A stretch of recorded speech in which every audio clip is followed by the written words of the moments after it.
এবার তাহসানের দ্বিতীয় বউ রোজা আহমেদকে নিয়ে চলছে অনেক আলোচনা সমালোচনা। কি নিয়ে এই আলোচনা?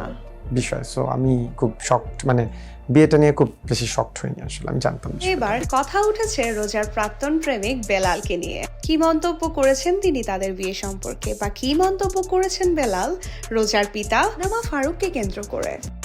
কেন তিনি ছেড়েছিলেন বেলালকে? কি হয়েছিল তার? তবে কি বেলালকে ছাড়ার পেছনে তাহসানের হাত ছিল? এখন আমরা চলে যাব বেলালের ইন্টারভিউতে, যেখানে তিনি রোজা বা তাহসানের বিয়ে প্রসঙ্গে কি মন্তব্য করেছেন এটা আমরা দেখে নেব।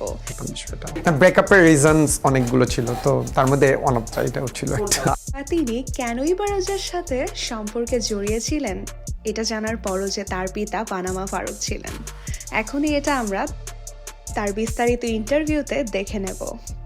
তাহসান খান, তিনি যাকে বিয়ে করছেন রোজা আহমেদ, তার সঙ্গে আপনার সম্পর্ক ছিল বলে জানা যায়। তো সেই ব্যাপারটা যদি আমাদের একটু বলতেন যে সম্পর্কটা আসলে কীরকম ছিল। দেখেন, সে আমার প্রাক্তন প্রথমত, আর প্রাক্তনকে নিয়ে আমি কথা বলাটাও আমার জন্য একটু ডিফিকাল্ট বিকজ অফ যদি প্রেজেন্ট নিয়ে এখন বলা হয় তাহলে আমি অনেক কিছু বলতে পারবো, বাট প্রাক্তনের সাথে কথা বলাটা ডিফিকাল্ট। তারপরে যেহেতু আপনারা জানতে চাচ্ছেন, হ্যাঁ আমাদের একটা সম্পর্ক ছিল, খুব সুন্দর একটা সম্পর্ক ছিল, শেষ হয়েছে 3 to 4 মান্থ, মানে এরকম, আমি কাউন্ট করিনি। হ্যাঁ, আপনার দীর্ঘ একটা সম্পর্ক ছিল, সম্পর্কের গভীরতাটা কীরকম ছিল আমি আসলে সেটা জানতে চাচ্ছি। আমাদের শুরুটা হয়েছিল, সেই আমাকে প্রপোজ করছিল খুবই কি বলবো, রোমান্টিক ওয়েতেই প্রপোজ করেছিল, এবং খুব তারপরে তো সে তো অনেক সুন্দরী, প্রথমে আমার বলতে হবে আমার প্রাক্তনকে নিয়ে। সো তখন থেকেই, বাট মানে চাইল্ডহুডে আমাদের রিলেশনশিপটা আসলে। সো ডেপথ বা হচ্ছে গিয়ে কি ছিল এখন আসলে এই কথাগুলো আমার কাছে মনে হয় না খুব বেশি ইম্পর্টেন্ট রাইট নাও। আপনি আসলে কিভাবে জানলেন যে তাহসান এবং রোজা বিয়ে করতে যাচ্ছেন?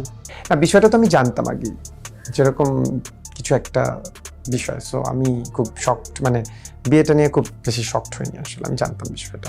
ব্রেকআপের রিজনস অনেকগুলো ছিল, তো তার মধ্যে ওয়ান অফ এটাও ছিল। তাহসানের সঙ্গে রোজার বিয়ে হচ্ছে এই খবরটা জানার পর আপনি কোনোভাবে ব্যথিত হয়েছেন কিনা? আপনি প্রেম করছেন? তাহলে তো তাহলে আপনি এই জিনিসটা আমাকে প্রশ্ন করে লাভ নেই, আমি আপনাকে বুঝাইতেও পারবো না। লাইক আপনার হাত কাটলে যেমন বোঝানো যাবে না যে ব্যথা হয় না, আবার ধরেন আপনাকে একটা গিফট করলে যেমন আনন্দ মানে হবে যে কতটুকু আনন্দ মানে পাচ্ছেন একটা গিফট পাওয়ার পরে, সো সেম জিনিস। সো এখন তাদের দুজনের বিষয়, এখন আমি চাই যে তারা হ্যাপি থাকুক, তারা দুজনে ফিউচারটা বেটার হোক। দেখেন, সবসময় আমার যখন প্রাক্তন হয়ে গেছে তাকে নিয়ে আমার একটা দুইটা বাজে কথা বলতে হবে, প্রাক্তনকে নিয়ে আমার অনেক কথা বলতে হবে, বাট এমনভাবে আমি আসলে চাচ্ছি না। আমি চাচ্ছি যে হ্যাঁ ঠিক আছে, ইটস ফাইন। বিচ্ছেদ আমি আমার ইউথ জেনারেশনের জন্য বলতে চাই, আমি জানি না সবাই দেখে, বিচ্ছেদ একটা খুব বিষয়, একটা বেদনা এবং আনন্দ দুইটার মাঝখানের একটা জিনিস, যে আপনার বিচ্ছেদ যদি হয় সেটাকে অ্যাকসেপ্ট করাটা খুব জরুরি। আপনি কিভাবে সেটাকে লাইফ লিড করবেন সেটা একটা জরুরি। সো ইটস ভেরি ফাইন, মানে এটাকে পজিটিভ ওয়েতে নেওয়া বেটার। আচ্ছা, আমরা যতটা জানি যে আপনার প্রাক্তন প্রেমিকা রোজা, তার যে ফ্যামিলি, আমরা নিউজেও পড়েছি যে তার বাবা আওয়ামী ঘরানার অভিযুক্ত ছিলেন। এটা জানার পরও আপনাদের সঙ্গে কিভাবে আসলে প্রেমটা হলো, বা আপনি কেন রাজি হলেন, এই বিষয়টা কি ছিল?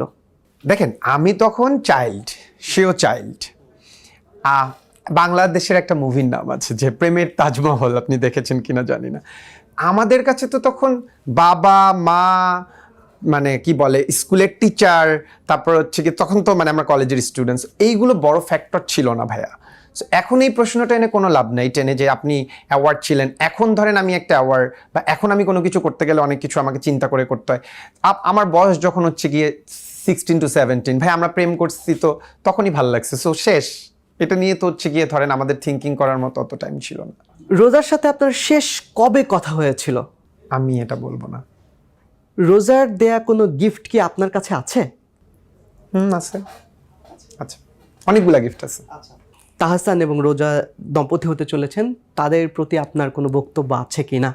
আমি প্রথমত সরি, তাদের দুজনের কি বলে যে গতকালকে বিয়ে হয়েছে বা হবে, যেটাই হোক, তাদের জন্য প্রথমত শুভকামনা। তাহসান ভাই হচ্ছে গিয়ে বাংলাদেশের একজন প্রমিনেন্ট সিঙ্গার। আমার বয়স যখন 8 বছর তখন থেকে আমি ওনার গান শুনি, এবং সবাই শুনছে, মানে বাংলাদেশি যারা দর্শক আছেন। সো উনি আমার থেকে মোস্ট সিনিয়র, আমি তাকে রেসপেক্ট করি এবং বাংলাদেশের most of the people respect করে।